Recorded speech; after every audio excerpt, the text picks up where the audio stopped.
So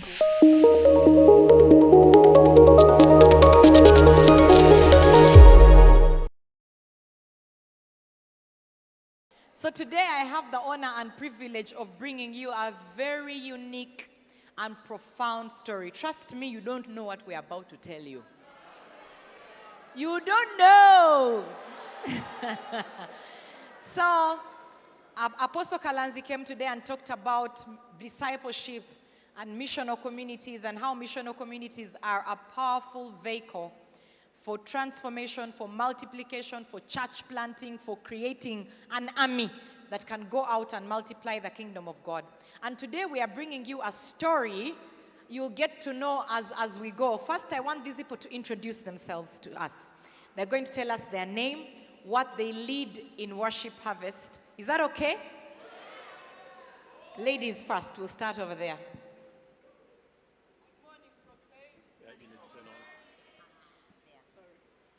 Good morning, Proclaim 2023. My name is Eva Chisache, and I lead Worship Harvest Bugembe. All right, keep going. Good morning.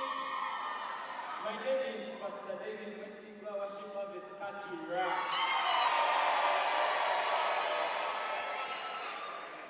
Good morning, Proclaim 2023. My name is Bill, and I'm currently leading Worship Harvest Budondo. Currently. Good morning. My name is Ron Matheson, and I'm the location pastor at Worship Harvest Wairaka, and lead the Territory Takers Network.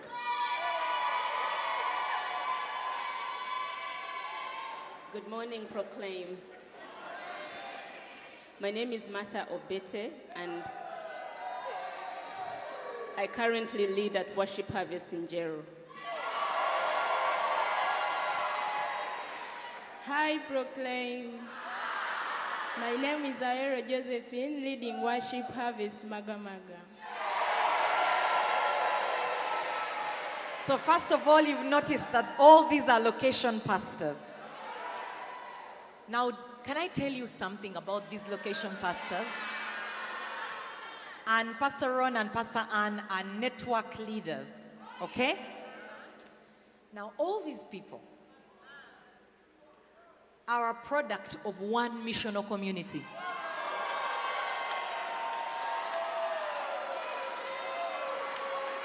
One missional community has produced 6 location pastors and been part of planting 9 churches in Worship Harvest.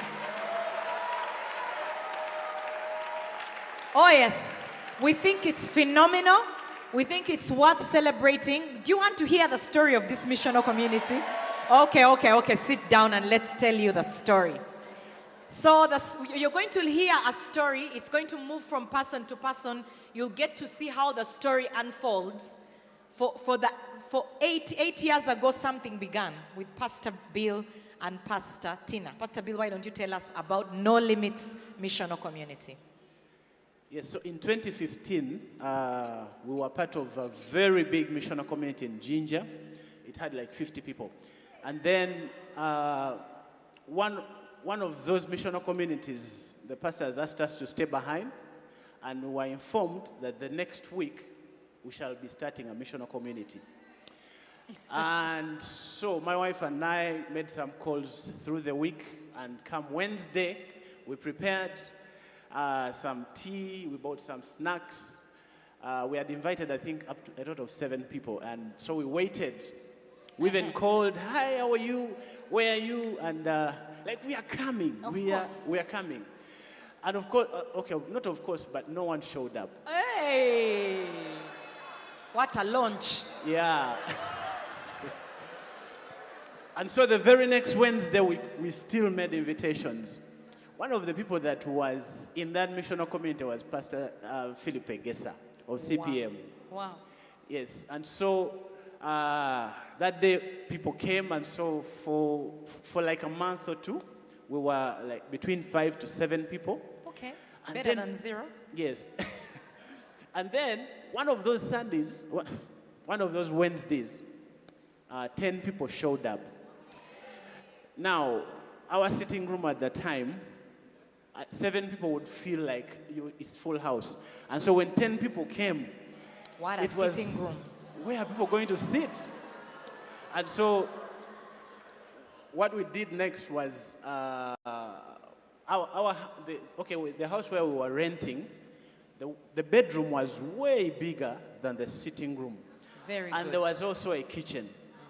And so I had a conversation with my wife. She's a very understanding woman. Aww. We moved our bedroom to the kitchen. Oh, yes. Yes, so we started staying in the kitchen. And the sitting room became like a kitchen that leads to the sitting room, The bedroom. which used to be the bedroom. So the bedroom became the living room. Yes, and I don't know, but when we did that, it exploded. We grew to 35 people. And our MCs would go up to 10, 11 p.m. And people don't want to leave. And so we had something good that was going, and we led the MC. One of those days, our landlord locked the gate, so people arrived on Wednesday, and they couldn't access the house, because he was like, what is in that house that people come and park their cars and get in and stay till late? And the landlord knew the size of the sitting room. Yes. You can't blame them. Yes, and so that was part of the story. And then 2016, it was one of the most successful at the time. We were asked to go and plant an MC in Iganga. Oh, you were. So, Then yeah. what happened? So we handed over to a friend who is not here today. She's called Nkrote Murithi. She was a missionary from Kenya, and she came, and this Meru woman led the MC for a whole year. And the MC continued to grow. It grew past where we had left it. Wow. Yes, and that's when she handed over to Pastor Martha. Pastor Martha. How did you come to lead this missional community? That's a good question. Because, so when Kirote left, she created a WhatsApp group with a few people who she thought were potential leaders. And she called us. The WhatsApp group, there was nothing much going on. No one was saying yes. And so time came and she had to go. Mm-hmm. So what she did was, she said, the missional group is big, so let's birth. I think people will accept to lead if there are fewer people. Mm-hmm. So then we birthed No Limits in Wairaka, that was being led by a gentleman called Clark. When that happened, there was a lot of commotion on the group. Why are you chasing us away? You don't love us anymore. And so people were saying really bad things on the group. So my lovely husband decided that there was too much violence on the group. So he closed the group. What a husband. So after closing the group, he opened another group and Okay. then started contacting one by one and asking if you'd like to join the missional community. This is the link, but this is how we are going to behave. Okay. Order. So we started afresh. And people came. Then we continued to grow. That was 2016, 2017, into 2018. The missional community began to grow. It was so good. Pastor Eva there was our host, Wow. and she would host us. She would host us, prepare the tea, and disappear. What a host.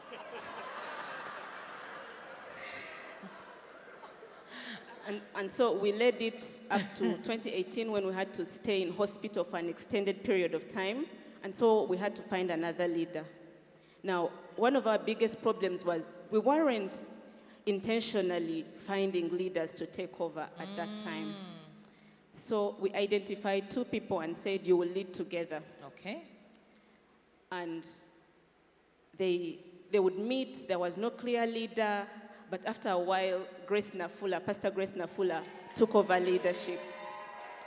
She's a zonal pastor at Worship Harvest Ginger. And she's soon planting. She's soon planting, yes. She should stand up. Yeah. And so that's where our leadership of No Limits ended, and then Pastor Ron. Thank you. So we, my wife and I, joined Worship Harvest Ginger in the middle of 2018 and said we want to be a part of a missional community straight away. As soon as we heard about it, we said, yes, we'll be in. And we were directed to No Limits, which at that time, Pastor Martha and Pastor Felix were still the leaders.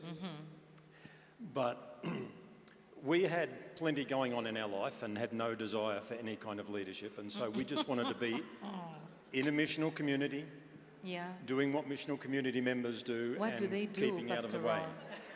What do missional community members do, Pastor Ron? Well, the missional community members in No Limits would show up to meetings. We would eat. Of course. We would do whatever the teaching was that was happening. We'd watch that. Watch it. Okay. And then we would discuss. And as a non-leader, I tried to keep quiet.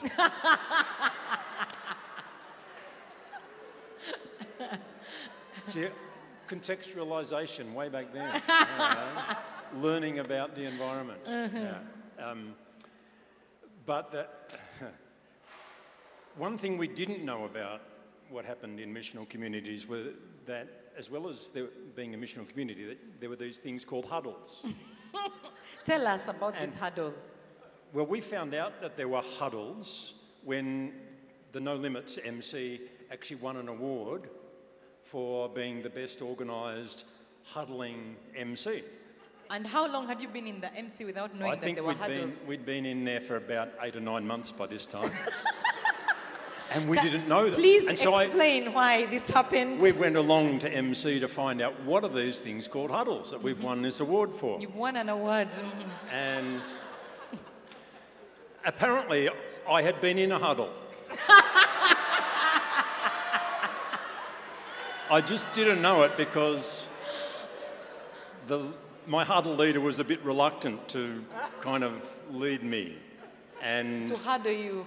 And Pastor Ann's huddle leader kept complaining to the MC leaders that, how can I be her huddle leader? She huddles me. When the huddle member huddles the huddle leader. Yeah. So, yeah. So we were part of the MC. And then along came this thing called COVID. Yeah. And all of a sudden we couldn't move around. And like we stay in Wairaka, which is 15 minutes out of town. Yeah. And so we had to say, okay, well, we'll keep it running for the people who are from out here. Keep it running. At the school. We'll keep doing the MC things. Okay. Yeah. But you are not leading it, just doing the things. Yeah. Yeah, I find it very interesting because everyone, apart from the person who began the missional community, was a reluctant leader. When you hear the story, all of them, you know, the Obetes, they said they were not leading, they were caretakers. For like 2 years, they were the caretakers of the missional community until they handed over to other reluctant caretakers and then handed over all the way. So here we are with another one who was also just reluctant and making sure that it's running in Wairaka. So we weren't even claiming it as our own MC because we were still sending our attendance numbers and things into Ginger for a while. So you were a huddle. Yeah. Wow. But we did become an MC at the college where we have out in Wairaka, and so the people who were living out of town on that side joined us. So Pastor David joined us, Pastor Martha and Pastor Felix, they were living up that side, and so they joined us.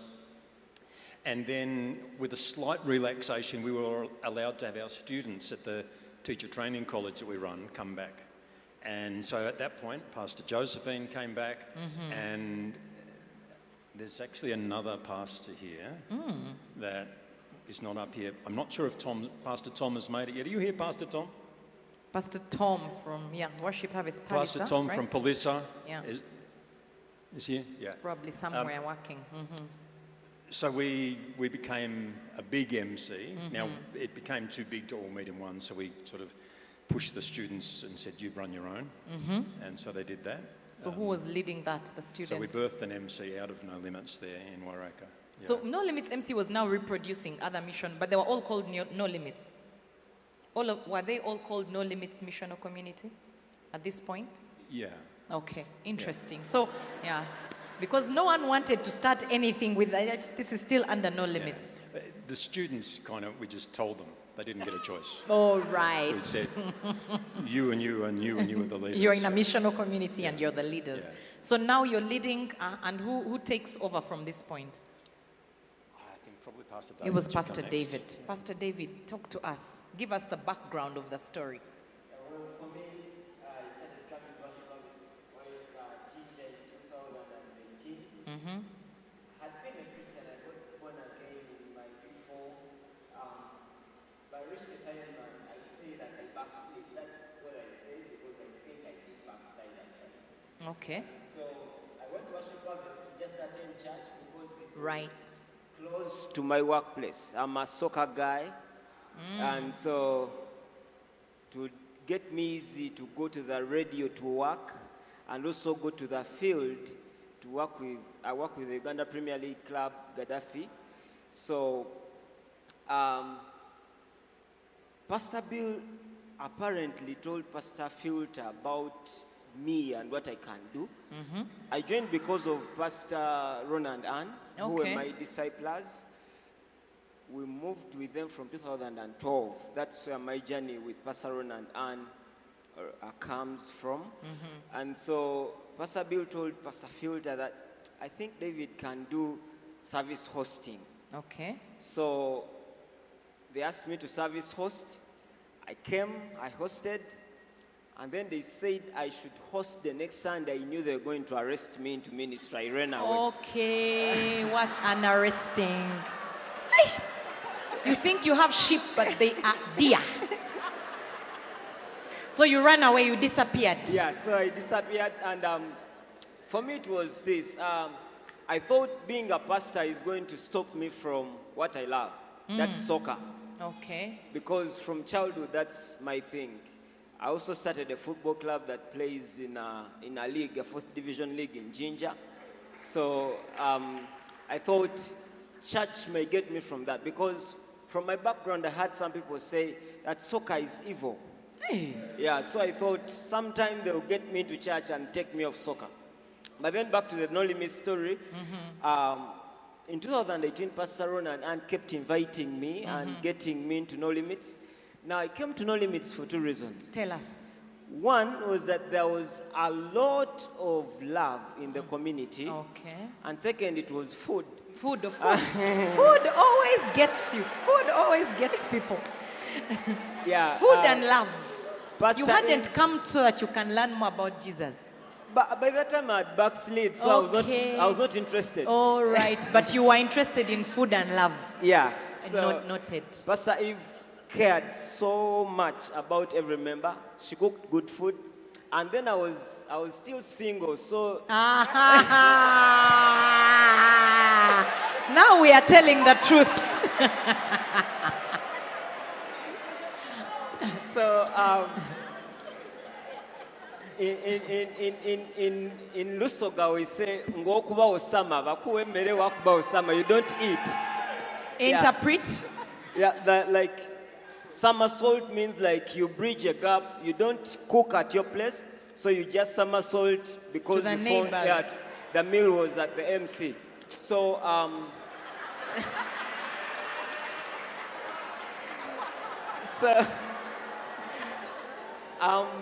in 2008, that was in 2021, I think. that's when No Limits in Ginger stopped because we had to, COVID was on, and Yeah. then so we had to break up and go to different places. So I went to Wairaka. I think multiply is a better word. Yeah, we multiply. Break up, Yeah. multiply. And so we were in No Limits, Wairaka for some time. And one day, One day, Pastor Ron and Ann said, the MC is no more.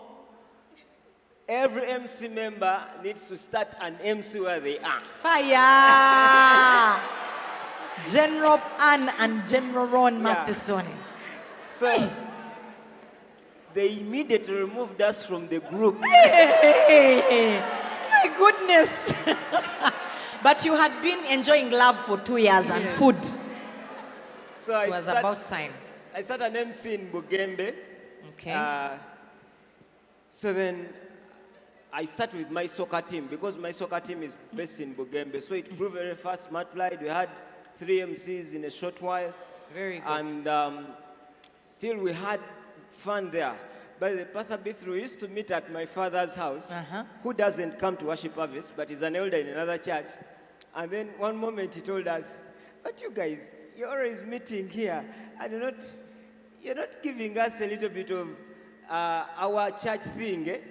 So you can now stop meeting here and meet in a certain place else. And we went. We started meeting in another place. He didn't say it in bad faith, but he just directed us to a new place, and we started meeting there. Now, as we were meeting there, Pastor Ron and Ann again called me at their house. I used to go there a couple of times. We played Uno till late, and they dropped me back home. Hey. And then they asked me about when I'm getting married. Fire.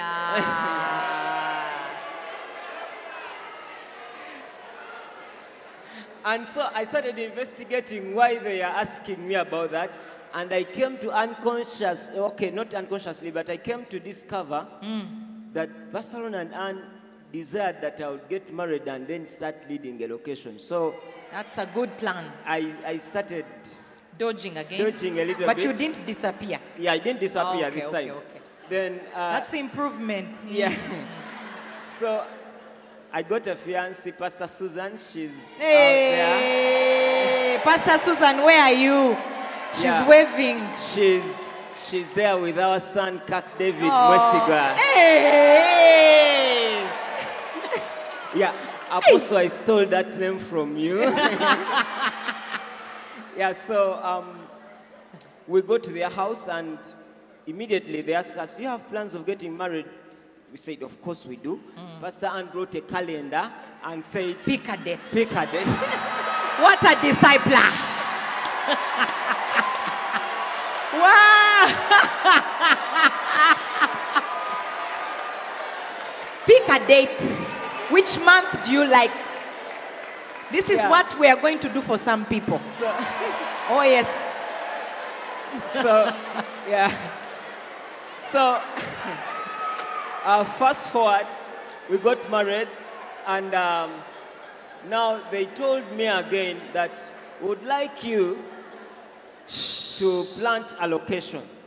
Now, at that moment, my Bugembe thing was working. Come on now. So I was very sure they're going to tell me, we're going to start a location in Bugembe. They told me, we are sending you to Kakira. What a shock. What a shock. I didn't like Kakira, and I had my reasons. Okay. I grew up in Miri Primary School. My father was a teacher there, Mr. Isabel Alex, in the late 80s, and then he came back as a head teacher. But we had a lot of stories about Kakira. It had violence. There was gun violence, drunkenness, and all those things, drugs. So I didn't want to associate with anything to do with Kakira. Nevertheless, I accepted, and on 15th January, we launched Worship Harvest Kakira this year. Yeah. From backslider to church planter. Come on.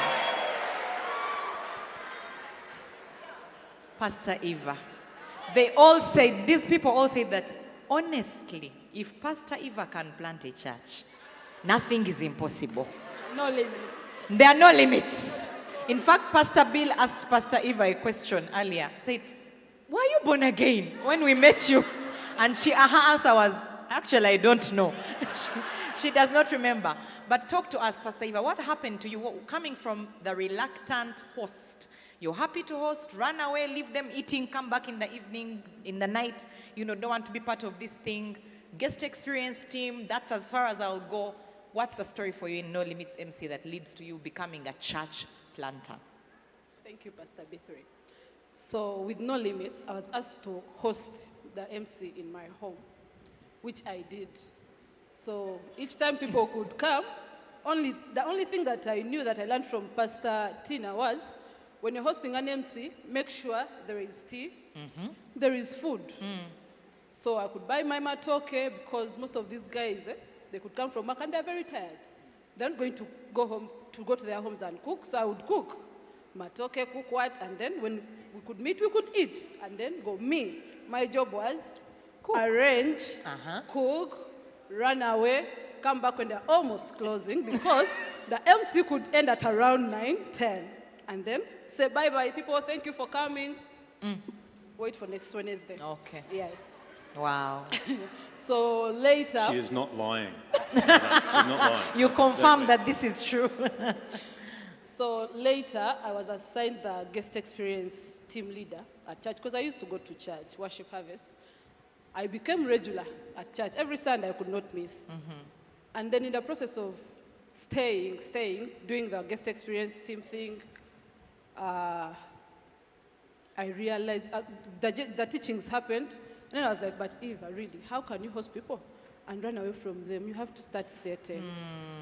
I started sitting. Each time Pastor Ann used to come to my house, she could ask me, are you staying with us today?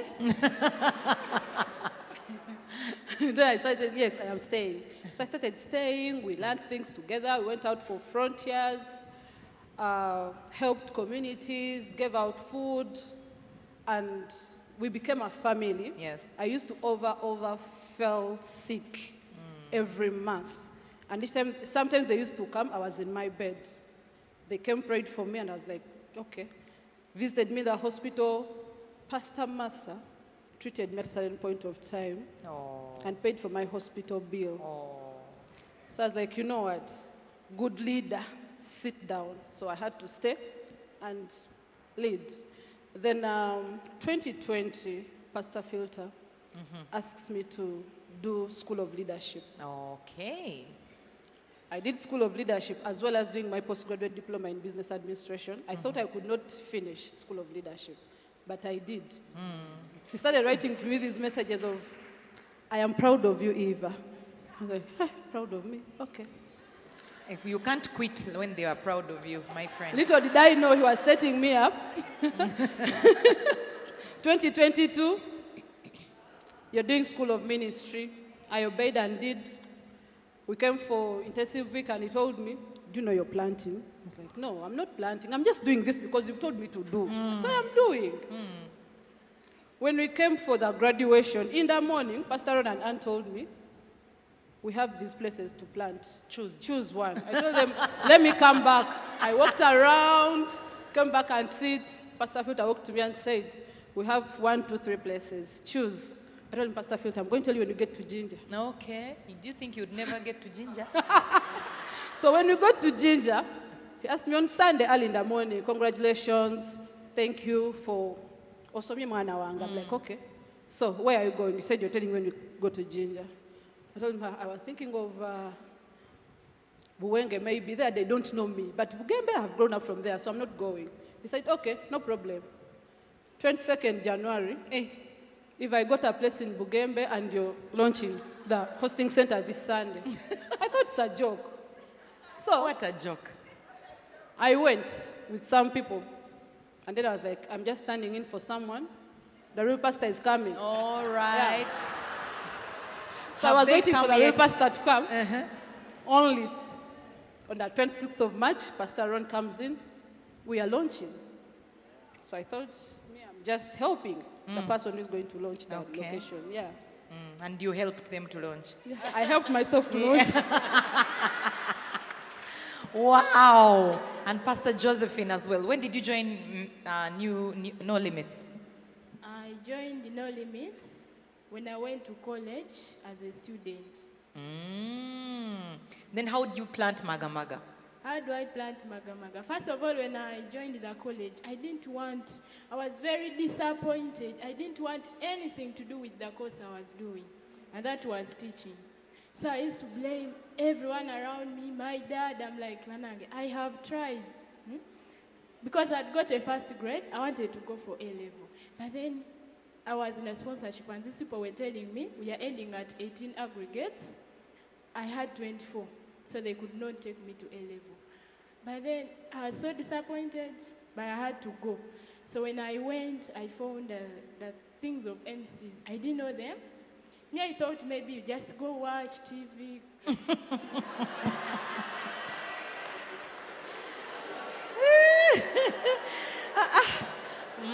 Watch some TV.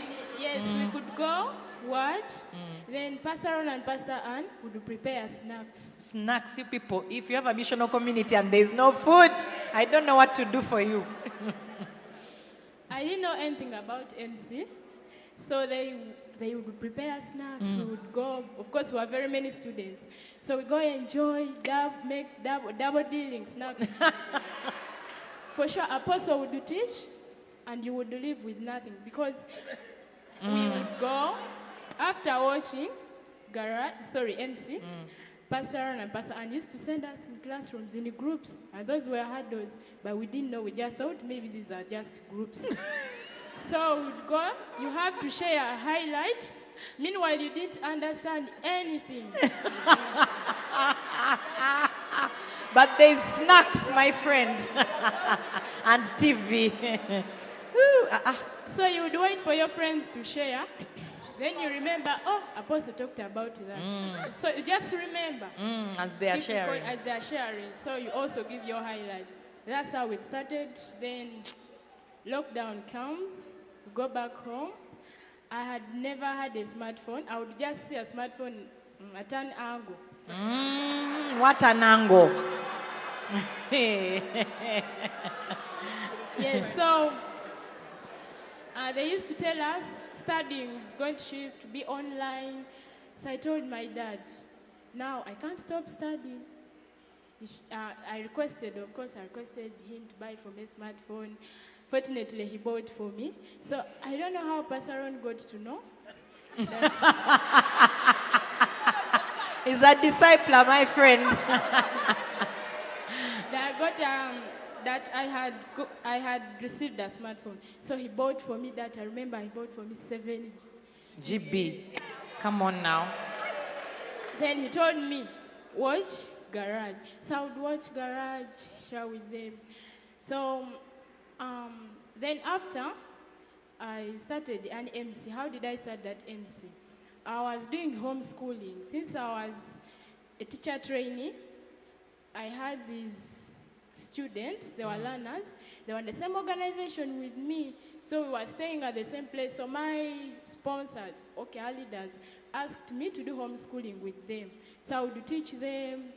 After teaching them, so meanwhile, I started an MC with them because Pastor Ann gave me an idea that since you're doing homeschooling, you can begin an MC with those students. So I started. Meanwhile, I didn't know anything about MC. I didn't know what they do. So for us, I knew we watch.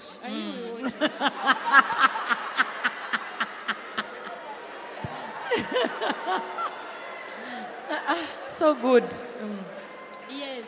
So we used to be there. Then after some time, they would encourage me, MC has to grow. So I would tell my members, please, all my disciples, our MC has to grow. So invite people.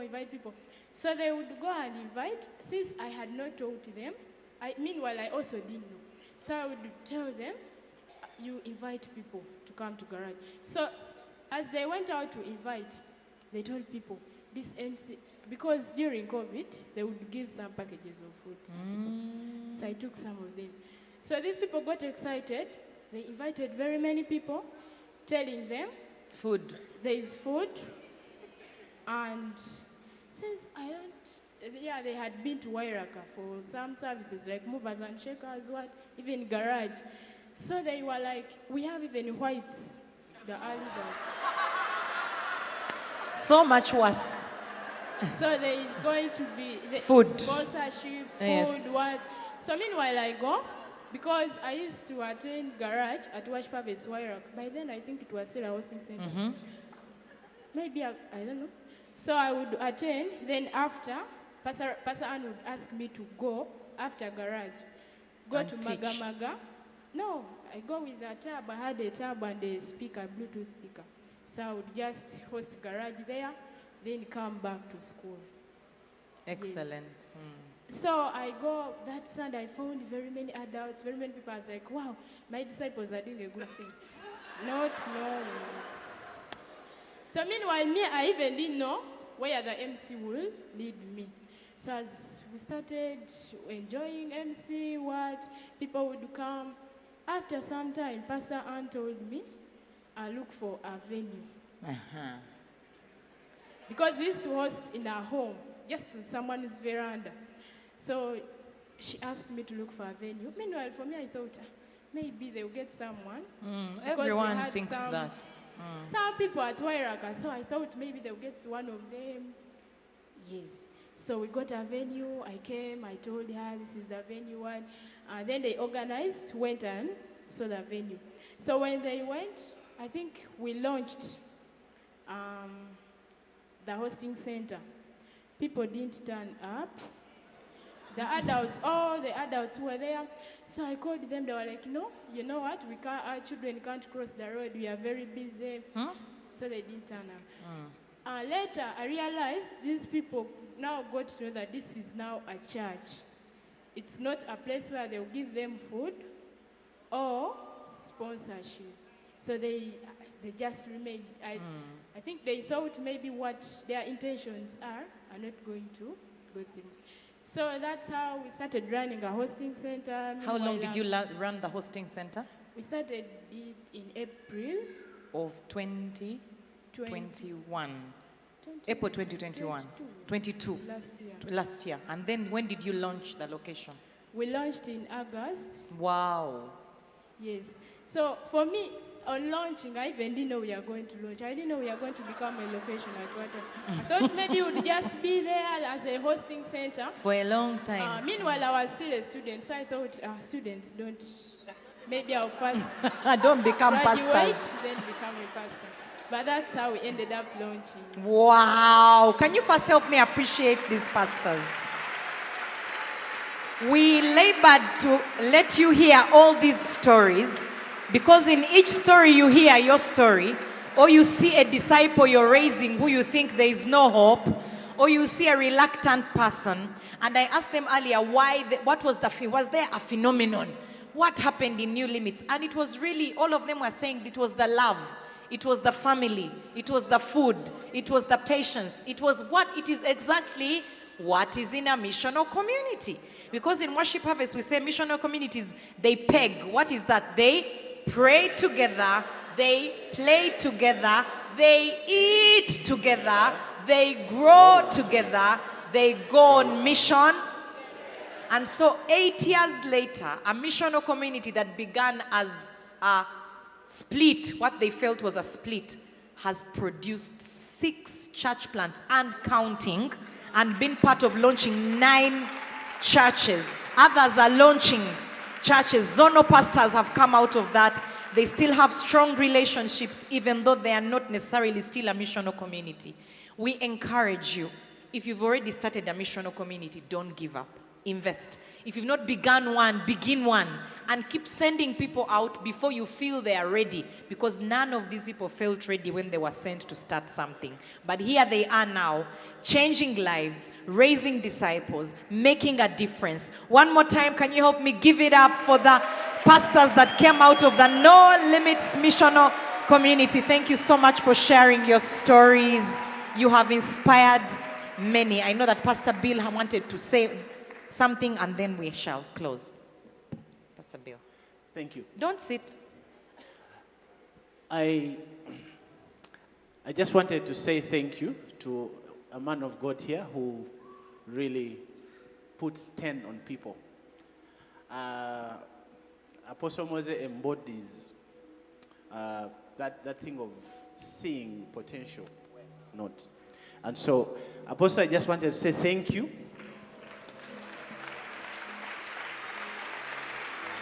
Yes. When Apostle met me, I was just a casual Christian, but he saw things in me that I'd never seen. And even to think that I could lead a missional community, it was because I got in close contact with him. So I wanted to say thank you, because you have loved us. Let me tell you guys, for me, I've watched it like, woof. But like, he gives you 10, you throw one by one, and then he adds another 10, and you throw one by one, and he adds another 10. And so thank you. Thank you so much. Thank you, ladies and gentlemen.